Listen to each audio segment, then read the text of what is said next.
So does this Model X look familiar to you? Well, maybe if you recognize the interior with the Bentley red leather hides and the contrast white stitching, you may recall that this interior was in a wide-body T Largo Model X that was originally wrapped in Inozatec sand.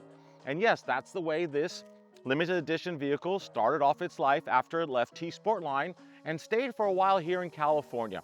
But like a lot of us out there, we don't keep our cars forever, and the original owner of this car decided to sell it to somebody else, and the car traveled from LA to New York to a celebrity athlete.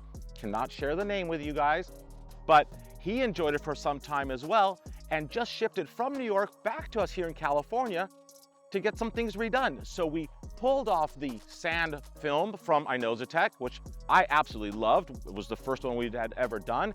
And this time we rewrapped the vehicle using Inozatec Super Metallic Mamba Green.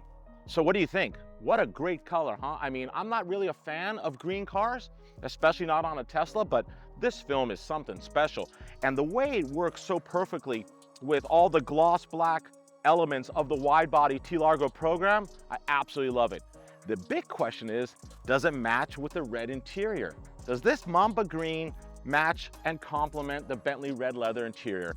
I'd love to hear from you guys about that, because you know what, I'm a little bit on the fence. I'm warming up to it. I think it's really cool because it's different, but then again, the interior is probably always going to stay.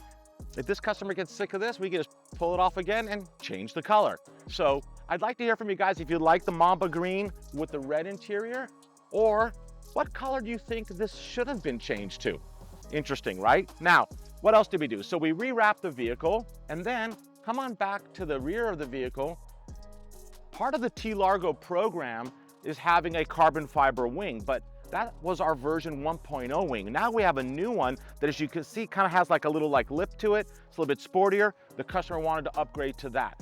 Something else that's new, when we go to the front of the vehicle, the V-line trim in the bumper was painted gloss black, and now we offer it in gloss carbon fiber. So he wanted to upgrade to that as well. So yes, Tesla fans, this car traveled all the way from New York back to California to get a new wrap done, some carbon fiber parts, and it's going back on a truck today, back to the owner. Thank you so much for watching. I hope you enjoyed this video, and please subscribe to our YouTube channel if you haven't already, because we have so many more amazing videos coming your way soon.